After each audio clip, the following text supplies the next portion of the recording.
काय सांगाल आज दुर्दैवी घटना? माझ्या 22 वर्षाच्या संबंधात असलेले अजितदादा आज आमच्यात नाही आहे, ही माझी फार मोठी व्यक्तिगत हानी आहे. पवार साहेबांचे आणि आमचे जे काही कौटुंबिक संबंध आहे, ही कौटुंबिक हानीसुद्धा आहे. संपूर्ण महाराष्ट्राचं, देशाचं, भारतीय जनता पार्टीचं कुटुंब हे अजितदादाच्या या घटनेमुळे, या दुर्घटनेमुळे दुःखामध्ये आहे. एकूणच देशाच्या NDAचे महत्त्वाचे नेते, महाराष्ट्राच्या NDAचे महत्त्वाचे नेते आज आमच्यात नाही. अजूनही मला विश्वास होत नाही की अजितदादा नाही. आता येतील, मग येतील असं वाटतं, कोण येईल असं वाटतं. खरं तर संपूर्ण महाराष्ट्राची मोठी हानी आहे. या महाराष्ट्राला 21व्या शतकातला विकसित महाराष्ट्र करण्याकरता अजितदादांनी स्वप्न बघितले होते. पुणे पश्चिम महाराष्ट्रातील त्यांनी खूप योजना तयार केल्या होत्या. आमच्या विदर्भाकरताही आणि महाराष्ट्राकरताही खूप मोठं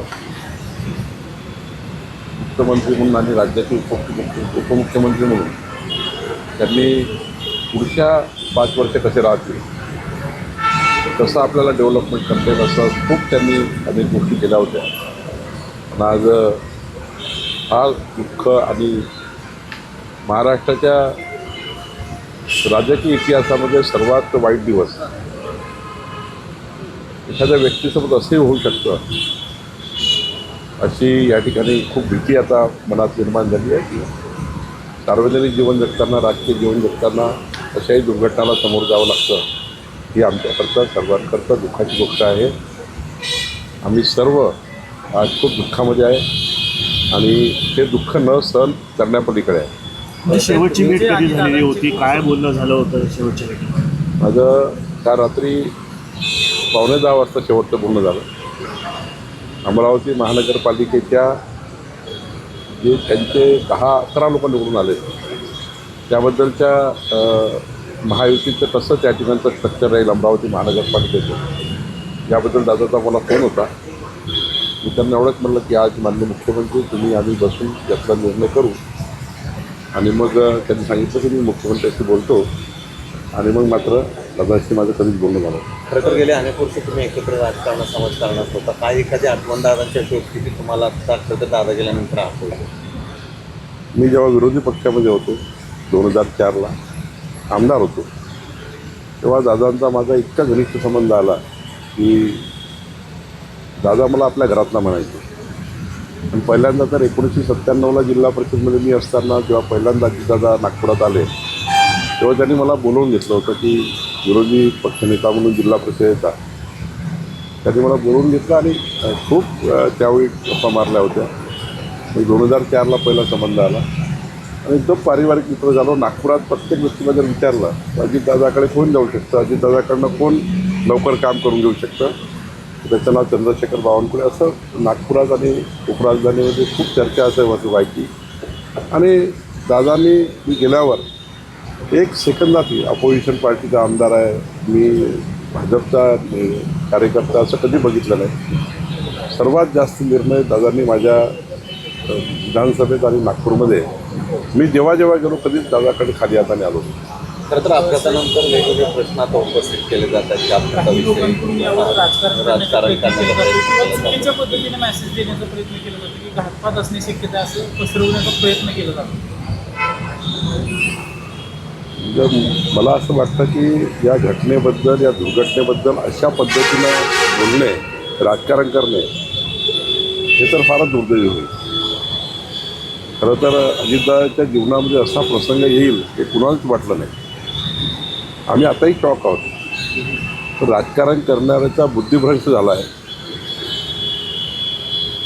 खरं तर या पद्धतीचं राजकारण करून या महाराष्ट्राची पत गमवण्याचं काम काही विरोधक करतात आहे. मला वाटतं हा विरोधकांनी डोक्यातही आणू नये, मनातही आणू नये. आज आपल्या सर्वांची जबाबदारी काय संपूर्ण महाराष्ट्राची की अजितदादाच्या कुटुंबाच्या पाठीशी आम्ही सर्वांनी उभं राहायला पाहिजे. अजितदादाच्या कुटुंबात आमची सर्वांची आज गरज आहे, आमची सर्वांची त्यांना साथवण्याची गरज आहे. असं असताना थर्ड क्लास राजकारण करणे हे मला वाटतं योग्य वाटत. साहेब, ममता बॅनर्जी असं म्हणतायत की अजित पवारांच्या ज्या मृत्यूची चौकशी आहे ती सर्वोच्च न्यायालयाच्या समिती गठीत करून केली पाहिजे, त्यांच्या देखरेखीखाली केली पाहिजे. ममता बॅनर्जी मेंटली पॅरलाइज झाल्या आहेत. ममता बॅनर्जी मेंटली पॅरलाइज झाल्या आहेत, बुद्धिभ्रंश झाला आहे. अशा पद्धतीनं या घटनेला बघणे, या दुर्घटनेला बघणे हे महाराष्ट्र कधीच सहन करणार नाही. आणि महाराष्ट्र कुणी असा प्रयत्न करू नये. महाराष्ट्राच्या 14 कोटी जनतेला माहिती आहे की अजितदादा आणि आम्ही किती कुटुंबिक आहे, आणि त्यामुळं अशा पद्धतीचं राजकारण करणे हे योग्य नाही.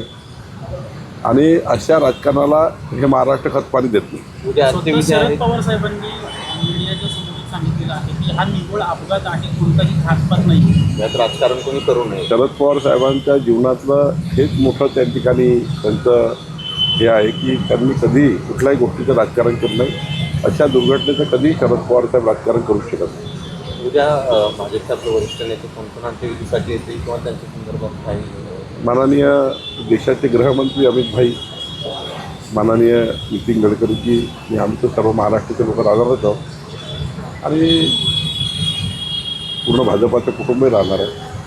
त्यामुळे आम्ही सर्वच या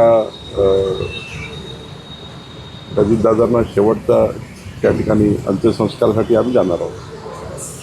अजित पवारांसोबत तुम्ही काम केलंय, पण त्यांची सगळ्यात जास्त आवडलेली सवय कोणती? कारण त्यांच्या वक्तशीरपणामुळे, त्यांच्या दिलखुलास वक्तव्यामुळे ते ओळखले जातात. अजितदादा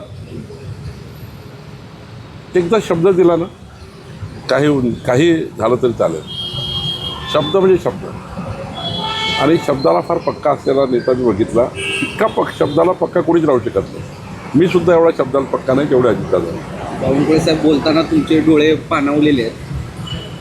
हां, जरा कौटुंबिक संबंध आहे. ज्यावेळी दादांच्या सभा व्हायच्या, महापालिकेच्या सभा असतील किंवा स्थानिक स्वराज्य संस्थांच्या निवडणूक सभा असतील, दादा म्हणायचे की मी कामाचा माणूस आहे आणि शब्दाचा पक्का माणूस आहे. असा तुम्हाला काही अनुभव आला होता का दादांचा, कामाचा माणूस आणि शब्दाचा पक्का? दादा असे आहे की इतकी शब्दाला पक्के होते की मी एवढा शब्दाला पक्का नाही. त्याच्यापेक्षा मी काही जास्त बोलू शकत नाही. इतक्या घटना इतके माझ्या त्यांचे संबंध आहेत, आणि इतकं त्यांचा माझा घनिष्ठता आहे की मी स्वतः तेवढे शब्द पाडू शकत नाही जेवढे अजितदादा पाडतात.